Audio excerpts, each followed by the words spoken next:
Hello everyone, hope you are doing very well. So ये है हमारा part 2 of chapter 1 revision of CA inter audit, nature, objective and scope of the audit. अगर आपने part 1 of this revision नहीं देखा है, इस chapter का जो पहला पार्ट है वो नहीं देखा है, तो ऊपर लिंक दी गई है, वो आप देख सकते हैं, राइट। और आप उसी को देखने के बाद ही ये पार्ट 2 चेक करेंगे तो ज्यादा मजा आएगा, ज्यादा समझ में आएगा, राइट। तो चलिए स्टार्ट करते हैं चैप्टर 1 का दूसरा पार्ट रिवीजन का।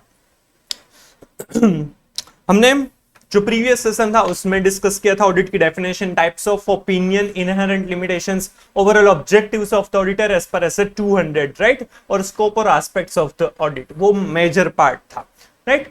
अब हम आगे बढ़ते हैं। अब है elements of a system of quality control, right. Quality control is a very important, क्योंकि ऑडिट क्रेडिबिलिटी पे चलता है, लोगों को ट्रस्ट है ऑडिटर के ऊपर, क्योंकि वो अच्छे से क्वालिटी मेंटेन कर पाएंगे, वो काफी इंटेलिजेंट होंगे, उस पे ट्रस्ट करेंगे, वो कुछ गलत नहीं करेंगे, राइट। दैट्स व्हाई लोग हैं वो ऑडिटर पर ट्रस्ट करते हैं, इसीलिए क्वालिटी ऑडिट करना नेसेसरी है, राइट। तो कौन से ऐसे एलिमेंट है जो क्वालिटी कंट्रोल में हेल्पफुल है, वो हमें यहां पर समझना है। यहां पर ये 6 एलिमेंट्स है, वो 6 एलिमेंट्स को इन डिटेल में समझेंगे। सबसे पहला है leadership responsibilities for quality on audits. कोई एक पर्सन ऑडिट को लीड करेगा जिसे हम एंगेजमेंट पार्टनर कहेंगे। अगर प्रोप्राइटर है, सीए जो भी ऑडिट कर रहे हैं वो दो तरीके से ऑडिट कर सकते हैं, या फिर एज ए प्रोप्राइटर या फिर एज ए फॉर्म में partnership firm as well as LLP, limited liability partnership भी कवर अप हो जाती है, राइट। तो अगर एलएलपी या फर्म है तो उसमें पार्टनर होंगे, तो वो बहुत सारे पार्टनर्स में से कोई एक पर्सन वो ऑडिट को लीड करेगा जिसे एंगेजमेंट पार्टनर कहा जाएगा। यहां पर डेफिनेशन या मीनिंग दिया हुआ है। Engagement partner refers to the partner or other person in the firm who is responsible for the audit engagement and its performance and for the auditor's report that is issued on behalf of the firm, and who, where required, has the appropriate authority from professional, legal or regulatory body. उनको authority मिली है professional, legal and regulatory body के पास से, तभी वो engagement partner बन सकता है। जनरली जो पर्सन ऑडिट रिपोर्ट को साइन करता है वो एंगेजमेंट पार्टनर होता है, क्योंकि उन्होंने सब कुछ देखा हुआ होता है रिगार्डिंग दैट ऑर्गेनाइजेशन, उनको सब कुछ फाइनेंशियल स्टेटमेंट के बारे में पता है, उनकी रिस्पॉन्सिबिलिटी रहती है, राइट। तो कोई एक पर्सन लीड करेगा, दैट्स व्हाई सब कुछ अच्छे से हो पाएगा। As per S 200 quality control for an audit of financial statement, ये हमारा दूसरा ऐसे है इन द ऑडिट, राइट। सबसे पहले कल हमने प्रीवियस जो सेशन था उसमें पढ़ा था S 200, right, overall objectives of independent auditor and conduct of an audit in accordance with the standards on auditing. ये है S 220 quality control in an audit of financial statement. The engagement partner shall take responsibility for the overall quality on each audit engagement to which that partner is assigned. The action of the engagement partner and appropriate messages to other member of the engagement team in taking responsibility for the overall quality on each audit engagement emphasizes, यहाँ पर कुछ quality के related है कि जो points पर ध्यान रखना है एंगेजमेंट पार्टनर को लीडरशिप के time. Importance to audit quality of performing work that complies with professional standards and regulatory and legal requirements. जो भी काम करेंगे, जो ऑडिट करेंगे, वो professional standards and regulatory and legal requirements के हिसाब से होगा। Complying with the firm's quality control policies and procedures as applicable. अगर कोई भी फर्म जो है उनकी कोई भी क्वालिटी कंट्रोल की पॉलिसीज है तो उनका एडहेरेंस, उनका कंप्लायंस भी नेसेसरी है। Issuing auditors report that are appropriate in the circumstances. Circumstances में जो ऑडिट रिपोर्ट बराबर है वो ही देंगे, मतलब जो ओपिनियन है वो उस सर्कमस्टांसेस, उस सिचुएशन के हिसाब से बराबर होना चाहिए। And the engagement team's ability to raise concerns without fear of reprisals. और जो एंगेजमेंट टीम है, मतलब जो भी पर्सन एंगेजमेंट पार्टनर लीड करेगा, उसके नीचे जो आर्टिकल्स है, सीए है, कोई भी मैनेजर कोई भी है, तो वो सब कुछ बन के एंगेजमेंट टीम बनती है। तो एंगेजमेंट टीम है वो जो भी कोई भी प्रॉब्लम है अगर ऑडिट में, तो वो बताना चाहिए, वो कम्युनिकेट करने की उनमें हिम्मत होनी चाहिए। रिप्राइजल्स मतलब उनकी कॉन्सिक्वेंस को सोचे बिना, राइट, तभी क्वालिटी पॉसिबल हो पाएगी in the audit. And the fact that quality is essential in performing audit engagements, right. ये लीडरशिप का पॉइंट था, सिंपल पॉइंट था। Second one is ethical requirements relating to an audit of financial statement. Ethical requirements काफी important है, professional ethics, audit को ethics maintain करने काफी necessary है, तभी लोग उनके ऊपर ट्रस्ट कर पाएंगे, राइट। यहाँ पर ये जो पैराग्राफ्स है वो खास इंपॉर्टेंट नहीं है, यहां से इंपॉर्टेंट है। We shall understand broad meaning of and intent of this fundamental principles as under। 5 fundamental principles of ethics है, right? Integrity, objectivity, professional competence and due care, confidentiality and professional behaviour, वो हम समझते हैं integrity. Integrity requires auditor to be straightforward and honest in all professional and business relationship. It implies fair dealing and truthfulness. Auditor को straightforward जो सही है वही बताना है। इंटीग्रिटी ऑनेस्टी से ज्यादा ब्रॉड मीनिंग रखती है, राइट। उसमें कुछ भी गलत हो, कोई आपको देख रहा हो, कोई देख ना रहा हो, आपको सही काम ही करना है, आपको इंटीग्रिटी मेंटेन करनी है। It effectively means that he shall not be associated with reports, returns, communication, or other information which he believes contains some materially false or misleading statement, contains statements or information, provides recklessly or omits required information where such omission could be misleading. उन्हें कोई भी information, report, return के ऊपर trust नहीं करना है, मतलब कि जो मिसलीडिंग हो, फॉल्स हो, उसको वो कभी भी ऐसा नहीं कह सकता कि ये बराबर है। अगर उसमें कोई भी आइटम ओमिटेड है, कोई भी इंफॉर्मेशन ओमिटेड है, तो वो कभी भी उसको सपोर्ट नहीं कर सकता, वो इंटीग्रिटी है। कोई भी रेकलेसली मतलब नेग्लिजेंटली अगर कोई भी इंफॉर्मेशन दी है तो उसे वो सपोर्ट नहीं कर सकता, ये इंटीग्रिटी है। First fundamental principle of ethics. Then objectivity. The principle of objectivity requires an auditor not to compromise professional judgment because of bias, conflict of interest or undue influence of others. उनका जो objective है कि उसे reasonable assurance लेना है और कहना है कि financial statements free from material misstatement है कि नहीं। वो ऑब्जेक्टिव कोई भी बायस, कोई भी इन्फ्लुएंस, कोई भी कॉन्फ्लिक्ट ऑफ इंटरेस्ट की वजह से, मतलब कुछ भी उसे पैसे ज्यादा मिल रहे या फिर कोई भी लालच की वजह से वो अपना ऑब्जेक्टिव है वो कभी भी अंडरमाइन नहीं कर सकता, उसे ऑब्जेक्टिविटी रखनी रहेगी। Then professional competence and due care. It requires that auditor attains and maintains professional knowledge and skill at the level required to render competent professional services based on current technical and professional standards and legislation, and also to act diligently and in accordance with technical and professional standards.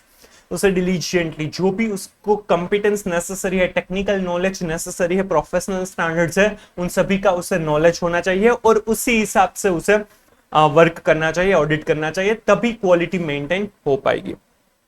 Diligence includes responsibility to act carefully, thoroughly and on a timely basis in accordance with requirements of an assignment. वो जो भी assignment की requirement है उसी हिसाब से timely basis पर उसे प्रोफेशनली वर्क करना रहेगा। Fourth one, confidentiality. Confidentiality principle requires an auditor to respect the confidentiality of information acquired as a result of professional or business relationship. Being an auditor, आपको organisation के बारे में बहुत कुछ पता चलने वाला है, तो वो सब कुछ आपको कॉन्फिडेंशियल रखना है, वो किसी भी पर्सन को बताना नहीं है, कोई भी अनड्यू एडवांटेज के लिए आप यूज नहीं कर सकते हैं, राइट। ये कॉन्फिडेंशियलिटी है। And professional behavior. It requires an auditor to comply with relevant laws and regulations and avoid any conduct that he knows or should know might discredit the profession. कोई भी ऐसा काम नहीं करना है जिससे प्रोफेशन के डिस्क्रेडिट हो, इमेज, रेपुटेशन खराब हो।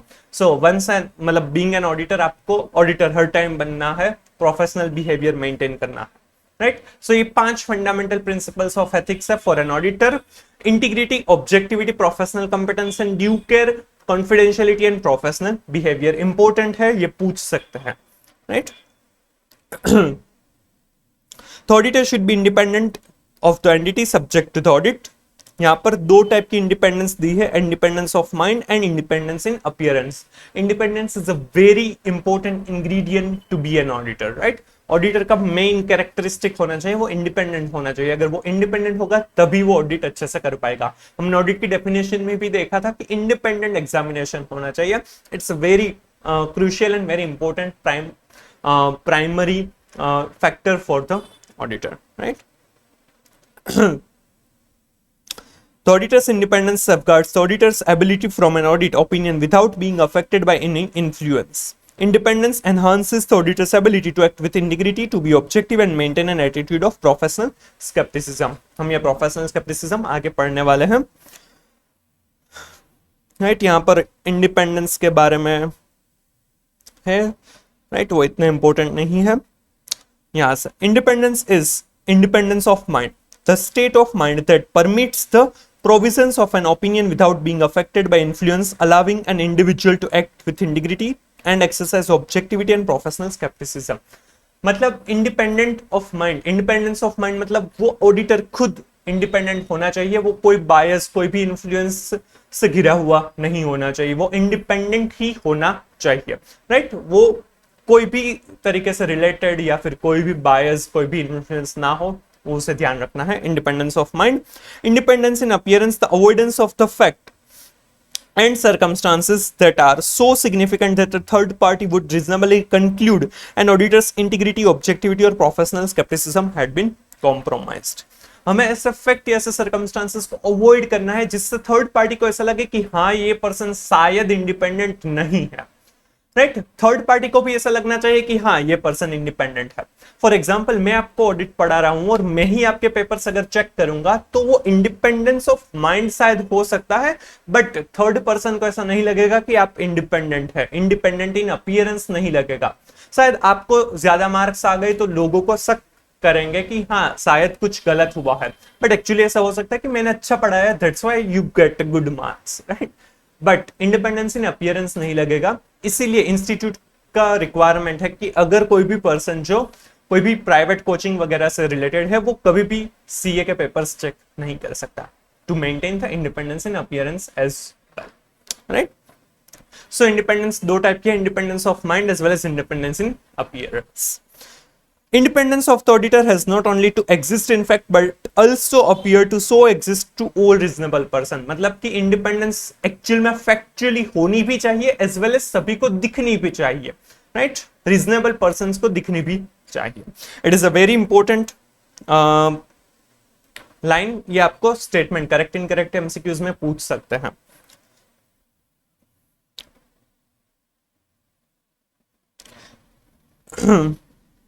ठीक है, यहां पर बहुत सारी सिचुएशंस हैं। फिर थ्रेट्स टू इंडिपेंडेंस से कौन से ऐसे थ्रेट्स हैं जो इंडिपेंडेंस को अफेक्ट कर सकते हैं, वो हमें समझना है। इट्स वेरी इंपॉर्टेंट, ये भी आपको पूछ सकते हैं। The Code of Ethics of Professional Accountant prepared by the International Federation of Accountants identifies 5 types of threats. Independence to threats, 5 type के थ्रेट्स हो सकते हैं। Self interest threat, self review threat, familiarity threat, intimidation threat और advocacy threat. चलिए, सबसे पहला है self interest threats which occur when an auditing firm, its partner और associate could benefit from a financial interest in an audit client. For example, direct financial interest और materially significant and direct financial interest in client. Self interest threat मतलब कि partner जो भी है, जो भी person auditor है, राइट, या फिर फर्म को किसी ना किसी तरीके से कोई ना कोई इंटरेस्ट है, कोई भी फाइनेंशियल इंटरेस्ट हो सकता है या कोई और तरीके से कोई भी इंटरेस्ट है, तो शायद वो इंडिपेंडेंटली वर्क ना कर पाए। फर्स्ट एग्जांपल जो है डायरेक्ट फाइनेंशियल इंटरेस्ट या फिर कोई भी इनडायरेक्ट फाइनेंशियल इंटरेस्ट है, किसी ना किसी तरीके से ऑडिटर को बेनिफिट होने वाला है, ऑर्गेनाइजेशन से कोई ना कोई इंटरेस्ट है, राइट, तो वो सेल्फ इंटरेस्ट थ्रेट रहेगा। लोन और गारंटी टू और फ्रॉम कंसर्न्ड क्लाइंट, क्लाइंट के पास से लोन या गारंटी मिली है या फिर क्लाइंट को लोन या गारंटी दी हुई है। Undue dependence on clients fees and hence concerns about losing the engagement, auditor का डिपेंडेंसी है ऑन द क्लाइंट्स फीस, शायद वो बहुत बड़ा क्लाइंट हो या फिर बहुत ही कम क्लाइंट हो, तो वो क्लाइंट के ऊपर डिपेंडेंसी है, तो अगर वो इंडिपेंडेंटली वर्क करेगा और शायद कुछ गलत है वो सबको बता देगा, तो उसका क्लाइंट ही चला जाए, ऐसा डर हो, तो वो सेल्फ इंटरेस्ट थ्रेट है। Close business relationship with an audit client, close business relationship है। Potential employment with the client, शायद क्लाइंट के पास से ज्यादा काम मिलने की चांसेस है। And contingent fees for the audit engagement, ये सारे एग्जाम्पल्स है सेल्फ इंटरेस्ट थ्रेट के। Like in case of an audit firm unduly relies on fees from a client, it may result in threat to self-interest of auditor and he may not work objectively for the fear of losing client, right। ये सारे examples आपको पूछ सकते हैं correct incorrect MCQs में या फिर अलग से डिस्क्रिप्टिव क्वेश्चन भी बन सकता है, राइट। ये थ्रेट्स जो भी है ना, इनको सेफगार्ड करने के लिए आईसीआई ने बहुत सारे गाइडेंस भी दिए हुआ है, प्लस कई सारे एक्ट्स में भी ये सब कुछ ना हो इसलिए कंप्लायंसेस है उनको फॉलो करना रहता है। कंपनी ऑडिट में भी ऐसा आएगा जो चैप्टर 10 है, राइट, उसमें हम डिस्कस करेंगे। Then self-review threats which occur when during review of any judgment or conclusion reached in previous audit or non-audit engagement. Non-audit service includes any professional services provided to any entity by an auditor other than audit or review of the financial statement. This includes management services, internal audit, investment advisory service, design and implementation of information technology system, etc. मतलब हो सकता है कि non audit engagement या फिर previous year में अगर कोई भी ऑडिट किया है तो उसमें कुछ अलग ओपिनियन दिया था, अब हम यहां पर उसी को हमें चेक करना है। खुद ही का पेपर अगर आपको चेक करने के लिए मिलेगा तो शायद वहां पर सेल्फ रिव्यू थ्रेट आएगा ना, आपको कुछ चीजें गलती लगेगी ही नहीं, या फिर गलती है फिर भी आप अवॉइड कर देंगे। तो यहाँ पर भी ऑडिटर अगर खुद की ही की हुई कोई भी चीज है उससे ऑडिट कर रहा है, या फिर उसने कोई being an other than audit services अगर उसने कुछ भी सिस्टम, फॉर एग्जाम्पल उसने इंफॉर्मेशन सिस्टम है उसको चेक किया था, इंफॉर्मेशन सिस्टम को इंप्लीमेंट करवाया था, अब वही वो इंफॉर्मेशन सिस्टम को चेक करेगा तो शायद वहां पर इंडिपेंडेंटली वर्क ना कर पाए, तो वहां पर सेल्फ रिव्यू थ्रेट आएगा। और when a member of the audit team was previously a director और senior employee of the client, या फिर हो सकता है कि जो member of the audit team है वो पहले सीनियर डायरेक्टर था या फिर सीनियर एम्प्लॉय था, तो उसने पहले वो ऑडिटी बन के काम कर रहा था, अब यहाँ पर ऑडिटर बनने वाला है तो खुद ही का काम उसे चेक करना रहेगा, तो सेल्फ रिव्यू थ्रेट आएगा। Instances where such threats come into play are when an auditor having recently been a director or a senior employee of the company, auditor जो है वो पहले कंपनी का सीनियर एम्प्लॉय या डायरेक्टर वगैरह था, और when auditor perform services that are themselves subject matter of audit, उसने कोई भी एक ऐसी सर्विस प्रोवाइड की थी अब वो मैटर ऑफ ऑडिट है तो सेल्फ रिव्यू थ्रेट हो सकता है। इसको भी कंपेंसेट करने के लिए कंपनीज ऑडिट में कुछ प्रोविजंस हैं, वो हम चैप्टर 10 में देखेंगे। Advocacy threat which occurs when auditor promotes or is perceived to promote a client's opinion to a point where people may believe that objectivity is getting compromised. For example, when an auditor deals with shares or securities of the audit company or becomes the client's advocate in litigation and third party disputes.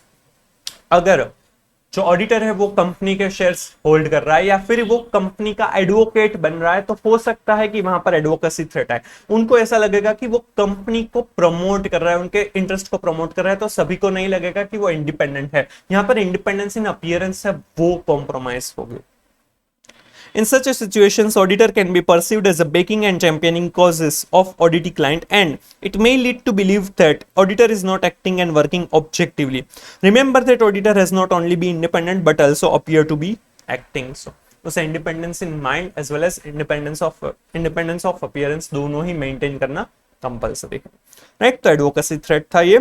Fourth, familiarity threats as are self-evident and occur when auditor form relationship with the client when they end up being too sympathetic to the client's interest. This can occur in many ways. Familiarity, अगर एक ही auditor बहुत time से वो client का audit कर रहा है तो एक फेमिलियरिटी, एक रिलेशन बन जाता है और वो टू सिंपैथेटिक हो जाता है, यहाँ ठीक है इतना तो चलता है, ये मतलब हमारा क्लाइंट है, इतने साल से हम क्लाइंट बनाए, इतने साल से हम ही ऑडिट कर रहे हैं तो थोड़ा सा तो ठीक है ना, ऐसी चीजें आ सकती है, ये फेमिलियरिटी थ्रेट है। Close relative of the audit team working in a senior position of the client company, कोई भी जो एंगेजमेंट टीम है उसका कोई टीम मेंबर है, उसका कोई भी रिलेटिव है वो सीनियर एम्प्लॉयमेंट में है। Former partner of the audit firm being a director और a senior employee of the company, जो फॉर्मर पार्टनर था पहले ऑडिट फर्म में था, ऑडिटर का पार्टनर था, अब वो कंपनी का सीनियर एम्प्लॉय या डायरेक्टर बन गया तो रिलेशन है, फेमिलियरिटी है। Long association between specific auditors and the specific client counter parts, बहुत टाइम से ऑडिट कर रहे ऑडिटर और क्लाइंट के बीच में काफी टाइम से ऑडिट की रिलेशन है तो भी ये शायद फेमिलियरिटी थ्रेट हो सकता है। Acceptance of a significant gifts and hospitality from the client company, it's directors और एम्प्लॉइज, सिग्निफिकेंट गिफ्ट्स या कोई भी फैसिलिटी मिल रही है, हॉस्पिटैलिटी मिल रही है तो वो भी शायद फेमिलियरिटी थ्रेट बन सकता है। Provisions in Companies Act 13 regarding rotation of auditors mainly address this very familiarity threats. Such provisions prescribes that auditor is rotated after a certain number of years so that auditors do not become too familiar with their client. Chapter 10 जो है company audit, उसमें है rotation of auditor, 5 या 10 साल बाद auditor को rotate करवाया जाता है, वो ऑडिटर को मतलब रिटायर होना पड़ता है और दूसरे नए ऑडिटर्स को रखेंगे ताकि बहुत ही ज्यादा रिलेशन ना बन जाए, फेमिलियरिटी थ्रेट ना आ जाए, इसीलिए वो फेमिलियरिटी थ्रेट का सेफगार्ड है, राइट? वो हम चैप्टर 10 में इन डिटेल पढ़ेंगे, right? intimidation threats which occur when auditors are deterred from acting objectively with an adequate degree of professional skepticism. Basically, this could happen because of threat of replacement over disagreements with the application of accounting principles or pressure to disproportionately reduce work in response to reduced audit fees or being threatened with litigation. मतलब intimidation, धमकी कुछ भी हो सकती है client आपको कि आप नहीं तो आपका भाई कोई भी मिल जाएगा हमें तो, या फिर फीस कम कर देंगे, या फिर आपको ये काम हम नहीं देंगे, ऐसा कुछ भी हो सकता है. दैट्स व्हाई ऑडिटर डर जाए और वो शायद इंडिपेंडेंटली वर्क ना कर पाए. Such threats attempt to intimidate auditors to deter them from acting objectively. Right? Hope you are clear with this independence. Threats to independence. 5 threats है: self interest threat, self review threat, familiarity threat, advocacy threat and intimidation threat. Right? ये काफी important है, ये पूछ सकते हैं. Then safeguards to independence. कुछ safeguards दिए हुए हैं इंडिपेंडेंस के ताकि ये threats ना आए. वो सीधा safeguards ही हम देखते हैं. First one, for the public to have confidence in the quality of audit, it is essential that auditors should always be and appears to be independent of entities that they are auditing. Right? Simple. In case of audit, the key fundamental principles are integrity, objectivity, and professional skepticism, which necessarily require the auditor to be independent. Before taking on any work, the auditor must conscientiously consider whether it involves threats to his independence. Conscientiously मतलब कि morally check करना है कि उसे independent रह पाएगा कि नहीं, और वो कोई भी threat नहीं है ना, वो उसे check करना रहेगा. When such threats exist, the auditor should either desist from the task or put in place safeguards that eliminate them. अगर कोई भी ऐसा लग रहा है कि ये यहाँ पर इंडिपेंडेंट के लिए थ्रेट है, तो उसको डेसिस्ट मतलब कि मना कर देना है वो टास्क से, या फिर कोई भी सेफगार्ड है जिससे ये थ्रेट एलिमिनेट हो पाए, वो हमें अप्लाई करना है. If the auditor is unable to fully implement credible and adequate safeguards, then he must not accept the work. अगर वो बराबर तरीके से सेफगार्ड्स अप्लाई नहीं कर पाएगा तो उसे एक्सेप्ट ही नहीं करना चाहिए वो वर्क. राइट? ये सेफगार्ड्स टू थ्रेट है. फिर है professional scepticism. It is also very important. Professional skepticism refers to an attitude that includes a questioning mind, being alert to conditions which may indicate possible misstatements due to error or a fraud, and critical assessment of audit evidence. मतलब questioning mind, ऐसा क्यों, क्या हुआ, कुछ तो है, कुछ तो गड़बड़ है, मतलब वो वाला माइंडसेट हमें रखना है. कुछ भी गलत हो रहा है तो हमें वो पूछना है, हमें सब कुछ एक्सेप्ट नहीं कर लेना है. अगर कुछ भी अलग है तो हम पूछते रहेंगे, हम क्वेश्चनिंग माइंड रखेंगे. यह है प्रोफेशनल स्केप्टिसिज्म. राइट? शायद मिसस्टेटमेंट हो सकता है, वो हमें ध्यान में रखना रहेगा. The auditor shall plan and perform an audit with professional skepticism, recognizing the circumstances may exist that cause the financial statements to be materially misstated. Professional skepticism includes being alert to, for example, audit evidence that contradicts other audit evidence obtain. हमारे पास एक audit evidence है और दूसरा audit evidence मिला है, वो दोनों contradict कर रहे हैं, तो शायद कुछ गलत हो सकता है. Information that brings into question the reliability of documents and responses to inquiries to be used as audit evidence. जो भी डॉक्यूमेंट्स हमें मिले हैं या फिर हमने जो इंक्वायरीज की है उसके जो रिस्पॉन्सेज है, राइट, उससे हमें कुछ डाउट हो रहा है, हमें उसके ऊपर रिलायबिलिटी नहीं मिल रही है, रिलायबल नहीं लग रहे हैं, तो हम प्रोफेशनल स्केप्टिसिज्म रखेंगे. कुछ तो गड़बड़ है. कंडीशंस दैट में इंडिकेट पॉसिबल फ्रॉड, हमें ऐसा लग रहा है कि यहां पर शायद फ्रॉड हो सकता है. Circumstances that suggest the need for audit procedures in addition to those required by SS. SS के अलावा भी कई सारी ऐसी ऑडिट प्रोसीजर हो सकती है कि जो करनी जरूरी लग सकती है, कि ताकि उस पता चल पाए, हम सेटिस्फाई हो सके, रीजनेबल एश्योरेंस मिल पाए. इसीलिए तो हमें ये प्रोफेशनल स्केप्टिसिज्म यहाँ पर मेंटेन करना है. ये सारे एग्जांपल्स थे. Maintaining professional scepticism throughout the audit is necessary if the auditor is to reduce the risk. अगर ऑडिटर को ये 3 चीजों के रिस्क को रिड्यूस करना है तो प्रोफेशनल स्केप्टिसिज्म मेंटेन करना नेसेसरी है. ये रिस्क कौन से है, ये एक्चुअली इसके सब पॉइंट्स है. ये यहाँ पर ये बुलेट पॉइंट्स इस तरह से नहीं, ये इस पॉइंट जो है इसके सब पॉइंट्स हैं, आप इसी तरीके से पढ़िएगा. ये क्वेश्चन बन सकता है और ये तीनों जो है वो आंसर बन सकते हैं. राइट? आप अच्छे से समझिएगा. Overlooking unusual circumstances, unusual circumstances है उसको ओवरलुक करने का रिस्क हम रिड्यूस कर पाएंगे अगर हम प्रोफेशनल स्केप्टिसिज्म मेंटेन कर रहे हैं तो।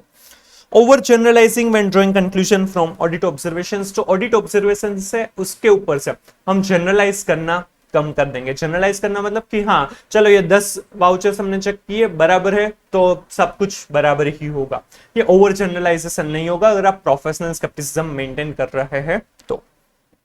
Using inappropriate assumptions in determining the nature, timing and extent of audit procedures and evaluating the results thereof, जो भी appropriate assumptions है हमारे nature, timing and extent हमारे audit procedures का, वो भी हम बराबर तरीके से कर पाएंगे। inappropriate assumptions नहीं होंगे कोई भी अगर हमने professional skepticism maintain किया हुआ है तो।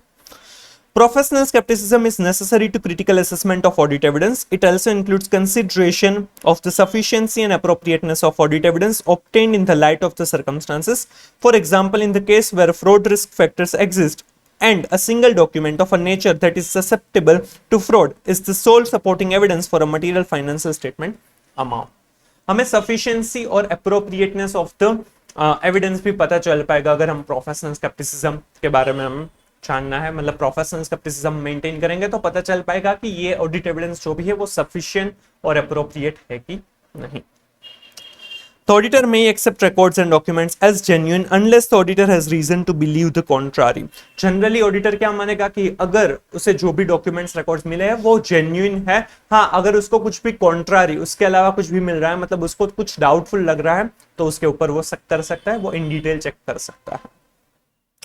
Nevertheless, the auditor is required to consider the reliability of information to be used as audit evidence. In case of doubt about the reliability of information or indicators of possible fraud, the SS requires that the auditor investigate further and determine what modifications or additions to audit procedures are necessary to resolve the matter.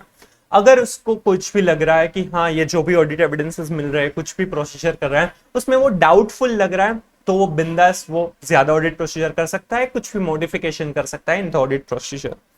The auditor cannot be expected to disregard past experience of the honesty and integrity of the entity's management and those charged with governance. Auditor कभी भी past experience of honesty और integrity को जो management और दोस्त charge with governance है उसकी जो इंटीग्रिटी या ऑनेस्टी है उसको कभी भी डिसरिगार्ड नहीं करना है, उसे उसको ऊपर ट्रस्ट करना है। Nevertheless, a belief that management and TCWG are honest and have integrity does not relieve the auditor of need to maintain professional skepticism. पर हाँ ये भी ध्यान में रखना है कि वो ऑनेस्ट और इंटीग्रिटी है उसका मतलब ये नहीं है कि हम प्रोफेशनल स्केप्टिसिज्म ना रखें, हमें प्रोफेशनल स्केप्टिसिज्म और क्वेश्चनिंग माइंड तो रखना ही है, पर हाँ उसके ऊपर पूरा डाउट पहले से ही डाउट नहीं करना है, पर हाँ कुछ अगर गलत मिल रहा है कुछ कॉन्ट्रारी मिल रहा है तो हमें उसके ऊपर बेशक शक करना रहेगा। राइट, ये जो तीनों ही पैराग्राफ है ये करेक्ट इनकरेक्ट एमसीक्यूज में पूछ सकते हैं। राइट, तो वो हमें ध्यान में रखना रहेगा, ये तीनों ही इंपॉर्टेंट रहेंगे। राइट, बाकी इसमें से क्वेश्चन पूछने के चांसेस कम है, पर हाँ ये जो पॉइंट्स हमने देखे थे, राइट, ये जो तीनों पॉइंट्स है वो, और यहाँ पर जो 4 एग्जांपल्स है वो डिस्क्रिप्टिव क्वेश्चन में आ सकते हैं। ये डेफिनेशन भी इंपॉर्टेंट है, वो एमसीक्यू या ट्रू फॉल्स में करेक्ट इनकरेक्ट में पूछ सकते हैं। राइट, सो ये प्रोफेशनल स्केप्टिसिज्म के बारे में था। तो हमने 2 पॉइंट्स अभी पढ़े हैं क्वालिटी कंट्रोल के रिगार्डिंग। फर्स्ट था leadership regarding quality control and second था एथिकल रिक्वायरमेंट्स। थर्ड है acceptance and continuance of a client relationship and audit engagements. जो भी हमारा क्लाइंट रिलेशनशिप है, ऑडिट की एंगेजमेंट है, उसे हमें कंटिन्यू करना चाहिए या नहीं। अगर हमने ऑलरेडी प्रीवियस पीरियड में भी हमने ही ऑडिट किया था तो कंटिन्यू करना चाहिए या नहीं। अगर पहली बार अगर हम ऑडिट कर रहे हैं तो उसे एक्सेप्ट करना चाहिए या नहीं, वो भी हमें देखना रहेगा। The engagement partner shall be satisfied that appropriate procedures regarding the acceptance and continuance of a client relationship and audit engagement have been followed. SQC1 requires the firm to obtain information before accepting an engagement. Information such as the following assist the engagement partner in determining whether the decisions regarding the acceptance and continuance of audit engagements are appropriate. SQC1 मतलब engagement partner को देखना है कि हमें कोई भी client को accept करना है या नहीं, अगर पहली बार ऑडिट मिल रहा है तो, और अगर हमने प्रीवियस पीरियड में किया था तो हमें कंटिन्यू करना चाहिए या नहीं। उसके लिए हमें यहाँ पर 4 पॉइंट्स दिए हुए हैं, वो हमें कंसिडर करने हैं। The integrity of the principal owners, key management and TCWG of the entity. Entity के जो भी मैनेजमेंट है, ऑफिसर्स है, मतलब सीनियर पर्सन है, TCWG है, उनकी इंटीग्रिटी, ऑनेस्टी को हमें कंसिडर करना है। अगर वो बराबर लग रहा है तो ही हम एक्सेप्ट करेंगे। Whether the engagement team is competent to perform the audit engagement and has the necessary capabilities including time and resources। हमारे पास जो engagement team है वो क्या प्रोफेशनली competent है या नहीं, और उसके पास टाइम और resources हमारे पास enough available है to complete the audit engagement, वो हमें देखना है। Then whether the firm and the engagement team can comply with relevant ethical requirements। जो फॉर्म है और एंगेजमेंट टीम है, क्या वो सारी ethical requirements, integrity, objectivity, professional competence and due care, confidentiality and professional behaviour maintain कर सकते हैं या नहीं, और भी प्रोफेशनल एथिक्स के, कोड ऑफ एथिक्स के पॉइंट्स है जो ध्यान में रखने रहेंगे, पर वो सीए फाइनल में कवर अप होते हैं। Then significant matters that have arisen during the current or previous audit engagement and their implications for continuing the relationship. और अगर कोई भी ऐसी मैटर्स है जो हमारे इस साल के या फिर प्रीवियस ऑडिट में हमें पता चली है, जिससे शायद हमें सोचना पड़े कि हमें कंटिन्यू करना चाहिए या नहीं। ये जो फोर्थ पॉइंट है वो सिर्फ कंटिन्यूएंस में ही एप्लीकेबल होगा, पर ये जो ऊपर के तीन है वो एक्सेप्टेंस में पहली बार अगर हमें मिल रहा है तो उसमें भी आएगा, एज वेल एज कंटिन्यूएशन में भी आएगा, राइट। तो ये 4 पॉइंट आपको पूछ सकते हैं। हमें एक्सेप्टेंस या continuance of the audit engagement के लिए क्या 4 पॉइंट ध्यान में रखने हैं? एक तो integrity of management, TCWGS etcetera. Second one, engagement team की competence as well as time and resources. Third one, ethical requirements है वो फुलफिल कर पाएंगे कि नहीं engagement team as well as firm. And fourth one, significant matters जो हमें मिली है in the previous period and as well as current audit में, वो हमें ध्यान में रखनी रहेगी। If the engagement partner obtains information that would have caused the firm to decline the audit engagement had that information been available earlier, the engagement partner shall communicate the information promptly to the firm so that the firm and the engagement partner can take necessary action। ये आपको correct incorrect में पूछ सकते हैं कि अगर कोई भी ऐसी इंफॉर्मेशन है जो हमें अगर एक्सेप्ट करने के टाइम पे पता होती तो शायद हम एक्सेप्ट ना करते, और वो इंफॉर्मेशन हमें आगे जाके पता चली है, तो क्या करना चाहिए? अब क्या हमें अब एक्सेप्टेंस को रिजेक्ट करना, मतलब हमें विड्रोवल कर देना चाहिए फ्रॉम द ऑडिट एंगेजमेंट, और क्या करेंगे वो हमें एंगेजमेंट पार्टनर को, फर्म और दूसरे पार्टनर्स को बताना रहेगा ताकि एक्शन हम ले सकें। देन ह्यूमन रिसोर्सेज की जो पॉलिसीज प्रोसीजर्स है वो देखनी रहेगी। एंगेजमेंट मतलब जो भी ऑडिट फर्म है उसको मेंटेन करना है कि कौन से पर्सन को हायर करेंगे, हायरिंग वगैरह है, अप्राइजल वगैरह, उनको ट्रेनिंग किस तरह से देनी है, वो सब कुछ ह्यूमन रिसोर्सेज की पॉलिसीज हो सकती है, बट ये काफी मतलब ये इंपॉर्टेंट नहीं है from the view point of examination, तो हम नहीं पढ़ेंगे। देन एंगेजमेंट परफॉर्मेंस, जो भी एंगेजमेंट है, ऑडिट एंगेजमेंट है, वो किस तरह से परफॉर्म करेंगे, ऑडिट प्रोसीजर्स क्या करेंगे, कौन से किस तरह से रिपोर्टिंग रहेगा, कौन क्या वर्क करेगा, वो सब कुछ यहाँ पर हमें देखना रहेगा। उसके लिए जो भी पॉलिसीज प्रोसीजर है वो किस तरह से वो समझेंगे। अगर वो बराबर पॉलिसीज प्रोसीजर्स बनी हुई है तो क्वालिटी मेंटेन हो पाएगी in the case of audit, right. तो वो हमें यहाँ पर देखना है। The firm should establish policies and procedures designed to provide it with reasonable assurance that engagements are performed in accordance with professional standards and regulatory and legal requirements, and that the firm or the engagement partner issues reports that are appropriate in the circumstances। मतलब ऐसी policies procedure होनी चाहिए जैसे engagement team professional legal या regulatory requirements वो fulfil कर पाए, और जो भी रिपोर्ट्स है वो अप्रोप्रिएट सिचुएशन जो भी है उसमें रिपोर्ट्स जिस तरह से होने चाहिए उसी तरह से इश्यू कर पाए। Through its policies and procedures, the firm seeks to establish consistency in the quality of engagement performance. This is often accomplished through written or electronic manuals, software tools, or other forms of standardized documentation and industry or subject matter specific guidance materials।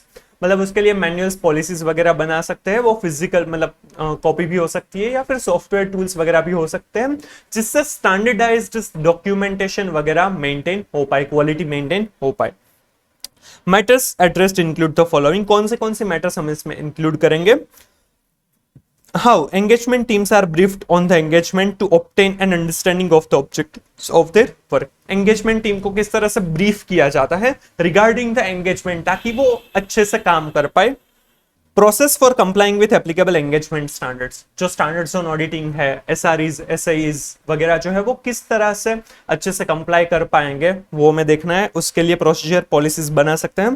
Processes of engagement, supervision, staff training and coaching, जो भी engagement team है उसके ऊपर supervision किस तरह से, staff training या coaching किस तरह से देंगे।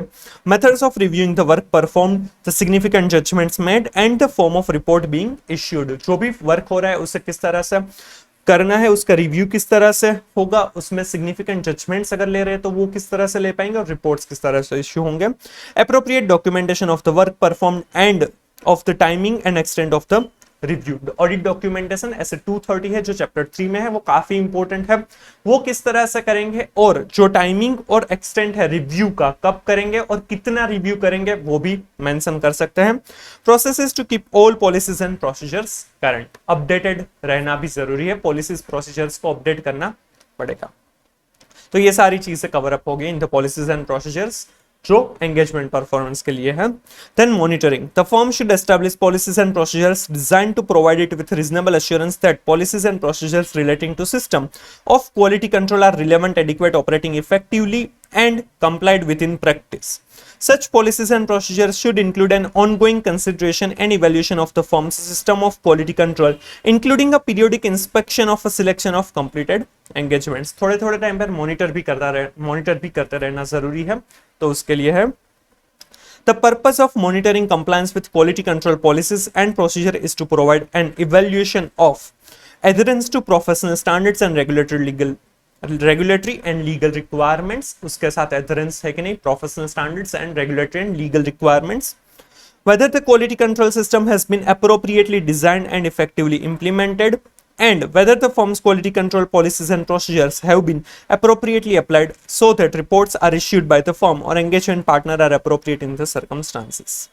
Follow up by appropriate firm personnel so that necessary modifications are promptly made to the quality control policies and procedure.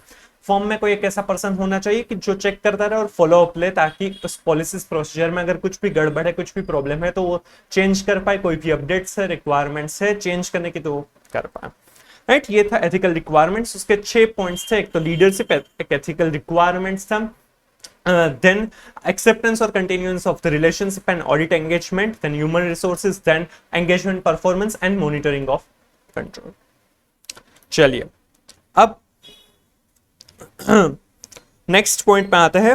यहां से अब जो 4 पॉइंट्स है, राइट, ये जो 4 या 5 टॉपिक्स है वो सारे ही एसए 210 रिलेटेड है, agreeing the terms of audit engagement. काफी इंपॉर्टेंट है ये 4 या 5 जो टॉपिक्स है, वो सभी में से कोई ना कोई क्वेश्चन, मतलब ऐसा है कि उसमें से क्वेश्चंस बन सकते हैं, वो पूछ सकता है डिस्क्रिप्टिव क्वेश्चन, राइट। तो अच्छे से समझिएगा। Preconditions for an audit as per SA 210, agreeing the terms of audit engagements, ये तीसरा ऐसे है हमारे ऑडिट का, right. First SA 200, overall objectives of independent auditor and conduct of an audit in accordance with the standards on auditing.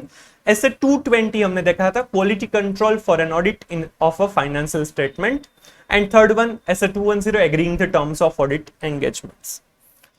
Preconditions for an audit may be defined as the use by management of an acceptable financial reporting framework in the preparation of the financial statements and the agreement of management and, where appropriate, those charged with governance to the premise on which audit is conducted. Preconditions, audit को accept करने से पहले हमें क्या क्या ध्यान में रखना है, मतलब क्या क्या पहले ही डिसाइड कर लेना है। एक तो मैनेजमेंट, जो भी फाइनेंशियल रिपोर्टिंग फ्रेमवर्क है वो एक्सेप्टेबल है कि नहीं, और फाइनेंशियल स्टेटमेंट कौन प्रिपेयर करेगा, जो भी मैनेजमेंट है वो प्रिपेयर करने वाला है।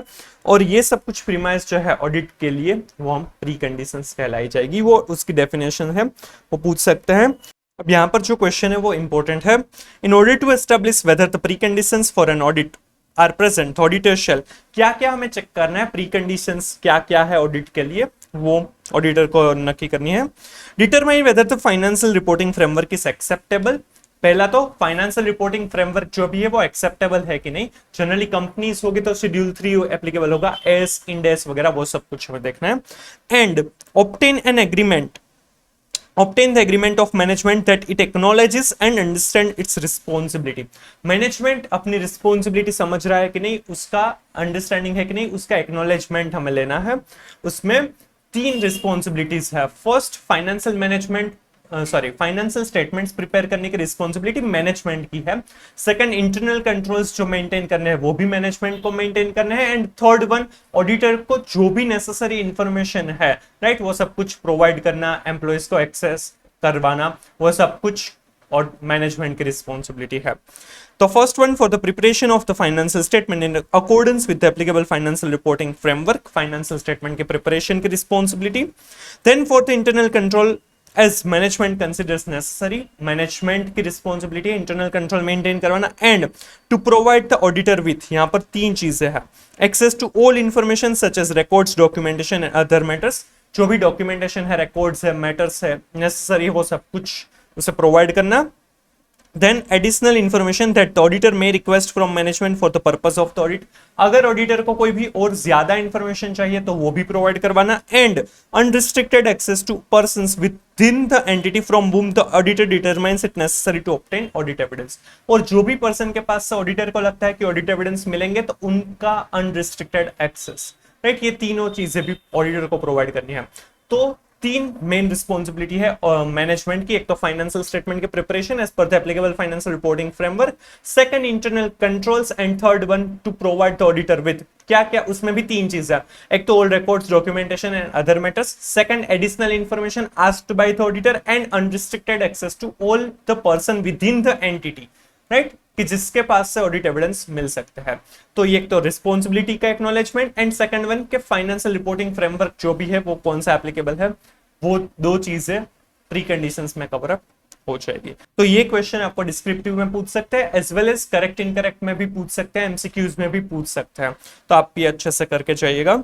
इलस्ट्रेशन है वो आप देख लीजिएगा एक बार। Then agreement on audit engagement terms, जो भी ऑडिट एंगेजमेंट की टर्म्स है उसका एग्रीमेंट, जिसे जनरली एंगेजमेंट लेटर कहा जाता है।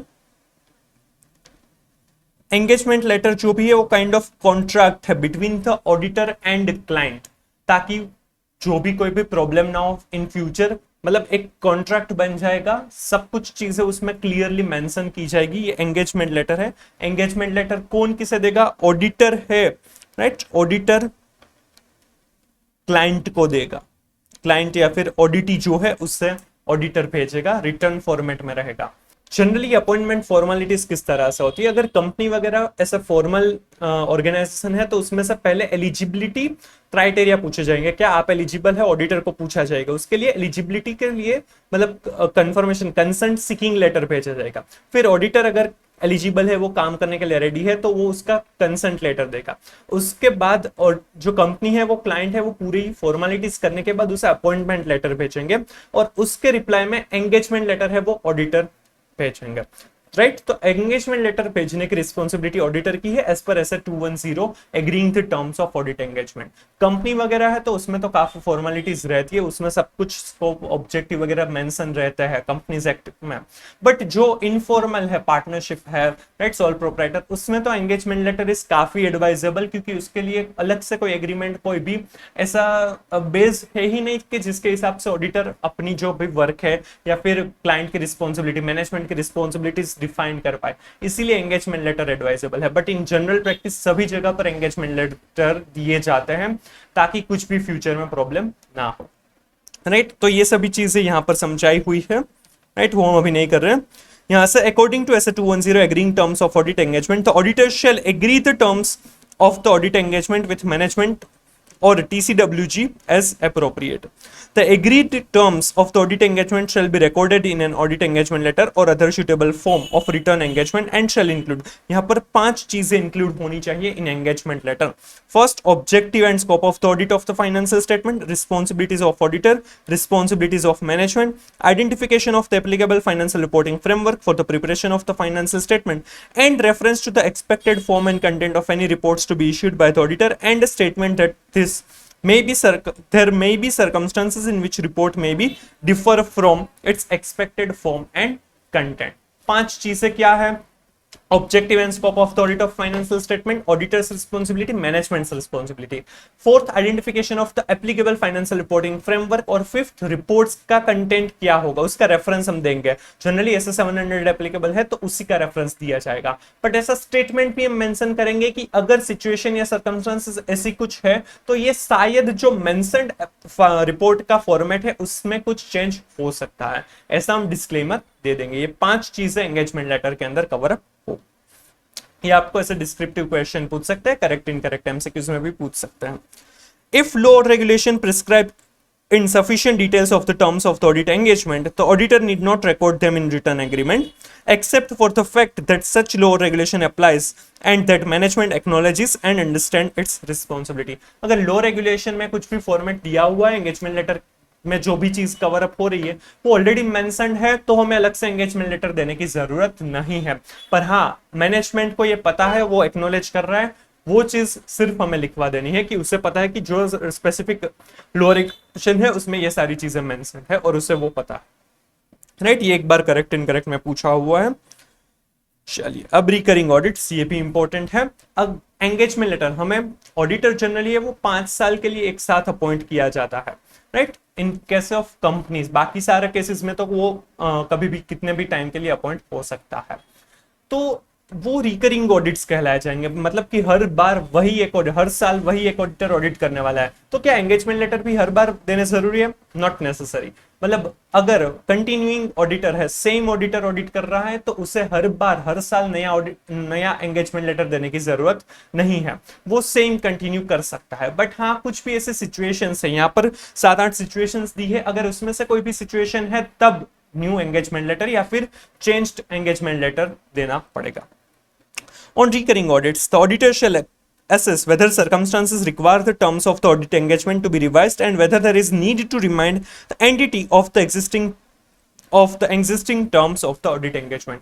क्या engagement letter को रिवाइज करने की जरूरत है या फिर existing terms है उससे फिर से याद रिमाइंड करवाने की जरूरत है या नहीं, वो रिकरिंग ऑडिट्स में हमें देखना है. तो auditor may decide not to send a new audit engagement letter or other written agreement each period. However, following factors may take it appropriate to revise the terms of the audit engagement or to remind the entity of existing terms. कुछ ऐसी situation है तब remind करवाएंगे existing terms का या फिर revise करेंगे.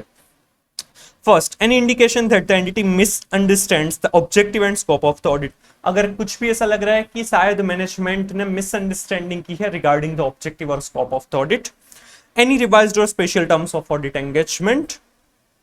Recent change of senior management, significant change in ownership, significant change in nature or size of the entity's business, change in legal or regulatory requirements, change in the financial reporting framework adopted in the preparation of the financial statements or a change in other reporting requirements. Right, यहाँ पर जो 8 points है, शायद 8 situations है, उसमें अगर कोई भी सिचुएशन है तब हमें एंगेजमेंट लेटर रिवाइज करना है या फिर जो भी एंगेजमेंट लेटर जो भी है एग्जिस्टिंग टर्म्स है उसको रिमाइंड करवाना है. सबसे पहला कोई भी इंडिकेशन है कि मैनेजमेंट मिसअंडरस्टैंड द ऑब्जेक्टिव और scope of the audit. Second, any special और revised terms of engagement. Right. Third, any change in the senior management, any significant change in the ownership, any significant change in nature or the size of the entity's business, change in a legal or regulatory requirement, या फिर change in the financial reporting framework, या फिर change in the report अगर है तब हम अलग से engagement letter देंगे या फिर existing terms को रिवाइज रिमाइंड करवाएंगे. तो ये क्वेश्चन आपको पूछ सकते हैं इन द डिस्क्रिप्टिव. राइट. फिर इलस्ट्रेशन है वो आप एक बार पढ़ लेना. Then limitation on scope of the scope prior to audit engagement acceptance. हमने अभी तक ऑडिट एंगेजमेंट को एक्सेप्ट नहीं किया है, उसके पहले ही कोई लिमिटेशन है. अगर ऐसे कोई लिमिटेशन है तब हमें ऑडिट एंगेजमेंट एक्सेप्ट ही नहीं करना चाहिए. राइट. मतलब वो बोल रहे कि हम आपको सेल्स चेक नहीं करने देंगे या परचेस चेक नहीं करने देंगे, इन्वेंट्री का फिजिकल वेरिफिकेशन करने नहीं देंगे, तो वो लिमिटेशन ऑन द स्कोप है. तो लिमिटेशन ऑन द स्कोप होगा तब हम कभी भी ऑडिट एंगेजमेंट एक्सेप्ट नहीं करेंगे. बट हाँ, वो as per the law regulation permit होना चाहिए. अगर किसी लॉ या रेगुलेशन के हिसाब से कंपलसरीली हमें ही ऑडिट करना है तो हम कुछ नहीं कर सकते. उस सिचुएशन में हम पूरा ही ऑडिट कर देंगे और बाद में डिस्क्लेमर ऑफ ओपिनियन हम दे देंगे. डिस्क्लेमर ऑफ ओपिनियन हमने part 1 of the revision of chapter 1 में समझा था. अगर आपने वो अभी तक नहीं देखा है तो प्लीज देख लीजिए. Right. If management or TCWG imposes a limitation on the scope of the auditor's work in terms of proposed audit engagement such that the auditor believes that the limitation will result in the auditor to disclaiming an opinion on the financial statements, the auditor shall not accept such a limited engagement as an audit engagement unless required by law or regulation to do so. अगर वो compulsory है law regulation के हिसाब से तभी वो engagement हम accept करेंगे, अदरवाइज लिमिटेशन ऑन स्कोप वाला एंगेजमेंट को हम एक्सेप्ट ही नहीं करेंगे, क्योंकि पता ही है कि बाद में हमें डिस्क्लेमर ऑफ ओपिनियन ही देना पड़ेगा, राइट। ये आपको केस सिनेरियो क्वेश्चन में पूछ सकते हैं, राइट। बाकी एनालिसिस वही चीज है तो रीड करने की जरूरत नहीं है। Then the last topic of this chapter, acceptance of a change in engagement. हमने एक बार एंगेजमेंट एक्सेप्ट कर ली थी, उसके बाद कोई भी चेंजेस आ रहे हैं, कोई भी चेंज करवा रहा है, लिमिटेशन आ रही है, तो क्या करेंगे। An auditor who, before the completion of the engagement, is requested to change the engagement to one which provides a lower level of assurance should consider the appropriateness of doing so. अगर auditor को request किया जा रहा है कि आप engagement के जो स्कोप है उसको चेंज करें और वो लोअर लेवल ऑफ अश्योरेंस दे रहा है, तभी हमें ये चीज सोचने रहेगी। अगर वो रिस्ट्रिक्टिव या ज्यादा स्ट्रिक्टन वे में हमें ज्यादा चेक करने को बोल रहे हैं तो वो कभी भी प्रॉब्लमेटिक नहीं हो सकता है। A request from the client for the auditor to change in the engagement may result from, क्यों कोई भी मैनेजमेंट है वो आपको चेंज इन एंगेजमेंट कहेगा, उसके तीन रीजंस हैं। एक तो change in circumstances affecting the need for services, जो सर्विसेज थे उसमें जो सर्कमस्टांसेस है वही चेंज हो गई है। मतलब कोई जगह पर आपको इन्वेंटरी का फिजिकल वेरिफिकेशन करने जाना था, बट वहां पर कोई भी ऐसे चेंजेस आ गए हैं, वहां पर खतरा है, जान को खतरा है, तो शायद हम नहीं जा सकते हैं सर्कमस्टांसेस, या फिर कोई ऐसी नेचुरल कैलेमिटी है उस वजह से नहीं जा सकते, right. Misunderstanding as to nature of an audit or related services originally requested, शायद मैनेजमेंट ने मिसअंडरस्टैंडिंग हुई है, मैनेजमेंट ने कुछ अलग समझा है। हमने बोला था कि हम ऑडिट ऑफ इन्वेंटरी करेंगे तो वो फिजिकल वेरिफिकेशन नहीं समझे थे, शायद ऐसा हो सकता है। या फिर restriction on the scope of the engagement whether imposed by management और कॉज्ड बाय सर्कमस्टांसेस, कोई भी स्कोप जो है एंगेजमेंट का उस पर रिस्ट्रिक्शन आ रहा है बाय द मैनेजमेंट या फिर कोई ऐसे सर्कमस्टांसेस है। फॉर एग्जांपल कोरोना जैसी सिचुएशन आ गई और लॉकडाउन लग गया, तब ऑडिट करना, सब कुछ ऑडिट करना पॉसिबल नहीं होता है।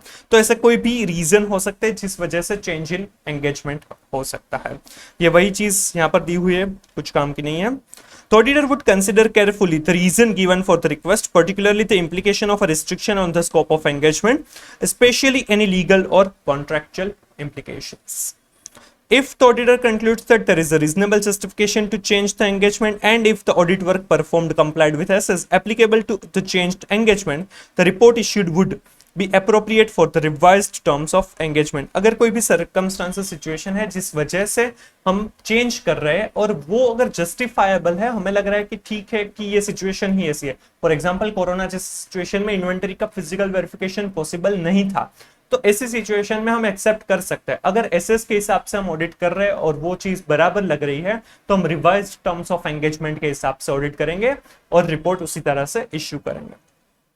In order to avoid confusion, the report would not include reference to the original engagement or any procedure that may have been performed in the original engagement. अगर हम revised terms के हिसाब से audit कर रहे हैं तो कुछ भी confusion ना हो, इसलिए हमारे रिपोर्ट में जो ओरिजिनल एंगेजमेंट था उसका रेफरेंस नहीं देंगे और कोई भी ओरिजिनल एंगेजमेंट के हिसाब से अगर कोई प्रोसीजर की हुई है तो उसका भी रेफरेंस नहीं देंगे।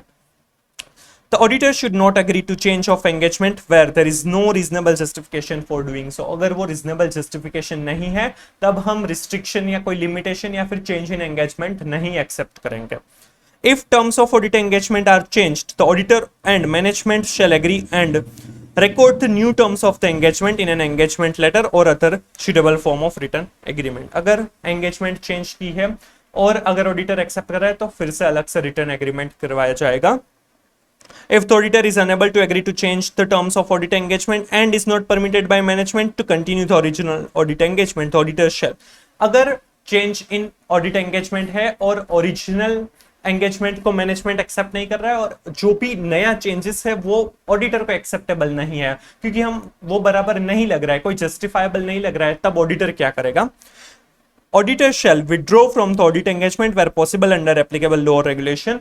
अगर पॉसिबल है तो ऑडिट एंगेजमेंट से विड्रॉ कर लेना होगा। And determine whether there is any obligation either contractual और otherwise to report the circumstances to other parties such as those charged with governance owners और रेगुलेशन। और अगर कोई भी एब्लिगेशन है कि हमें किसी को कम्युनिकेट करना है, मैनेजमेंट, टीसीडब्ल्यूजी या फिर कोई अदर पार्टी का, तो हम वो करके चाहेंगे, राइट। ये हमारी रिक्वायरमेंट है अगर चेंजेस इन ऑडिट एंगेजमेंट है तो, राइट। आपको ये समझ में आ गया होगा।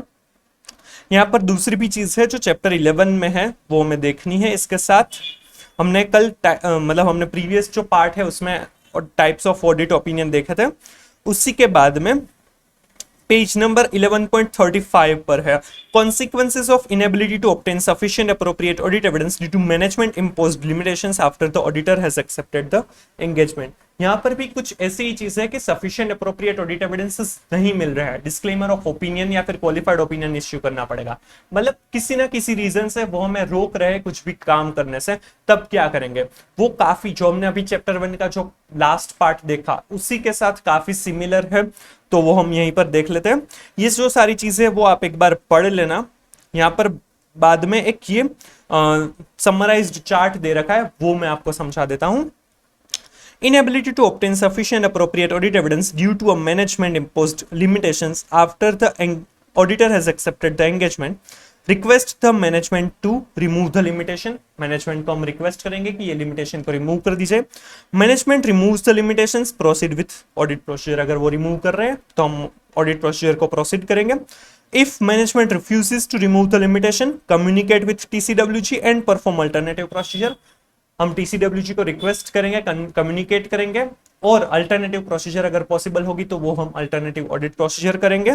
Still unable to obtain sufficient appropriate audit evidence, possible effects of material but not pervasive. और उसकी वजह से जो इफेक्ट्स है वो मटेरियल मिसस्टेटमेंट होने के चांसेस, मटेरियल लग रहे हैं बट परवेसिव नहीं है, परवेसिव नहीं है तो क्वालिफाइड ओपिनियन देंगे।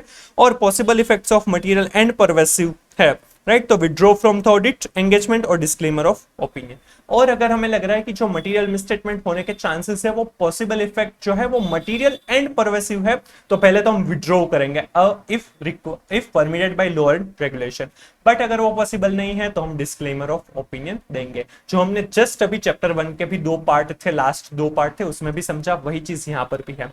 तो आई एडवाइस कि आप ये सब कुछ साथ में पढ़ ले ताकि आपको ज्यादा अंडरस्टैंडिंग मिलेगी और एक साथ पढ़ना इजी रहता है। उसके बाद यहाँ पर इलस्ट्रेशन 12 है, वो भी आप एक बार देख लेना, राइट। बाकी का जो चैप्टर 11 का पार्ट है वो हम चैप्टर 11 का अलग से सेशन रहेगा उसमें कवर अप करेंगे, राइट। तो यहाँ पर चैप्टर 1 का हमने जो सारा ही थियरी पोर्शन था वो कर लिया है। यहाँ पर एक इलस्ट्रेशन है, ये इलस्ट्रेशन 8 है, वो इंपॉर्टेंट है, वो आप एक बार देख लेना। सिंपल है पर ये पूछ सके ऐसा है, बाकी सारे इलस्ट्रेशन इतने इंपॉर्टेंट नहीं थे, बट ये इलस्ट्रेशन 8 इंपॉर्टेंट है। और यहाँ पर चैप्टर हमारा खत्म हो रहा है। आप ये एक बार टेस्ट योर नॉलेज में से जो करेक्ट इनकरेक्ट है वो खास करके जाइएगा, इसमें से पूछ सकते हैं। और ये एक बार थियोरेटिकल क्वेश्चंस भी देख लेना कि कोई अलग क्वेश्चन ना हो, क्योंकि कई बार ऐसा होता है कि जो मेन चैप्टर है उसमें कुछ टॉपिक्स कवर अप ना किए हो, बट वो थियोरेटिकल क्वेश्चंस जो एक्सरसाइज है, टेस्ट योर नॉलेज है, उसमें कवर अप करते हैं और उसमें से एग्जाम में पूछ भी लेते हैं, राइट। तो वो चीज आप ध्यान में रखना, एक बार क्वेश्चंस रिफर कर लेना और करेक्ट इनकरेक्ट भी देख लेना, राइट। तो ये था हमारा चैप्टर 1 का पार्ट 2 रिवीजन। चैप्टर 1 हम यहाँ पर कंक्लूड करते हैं। नेक्स्ट सेशन में हम चैप्टर 3 कवर अप करेंगे। So stay tuned for more revision videos, और please like and share the video and comment if you have any doubt, suggestion, reviews, कुछ भी हो आप बिंदास कमेंट कर सकते हैं, और subscribe the channel. Thank you so much, stay tuned.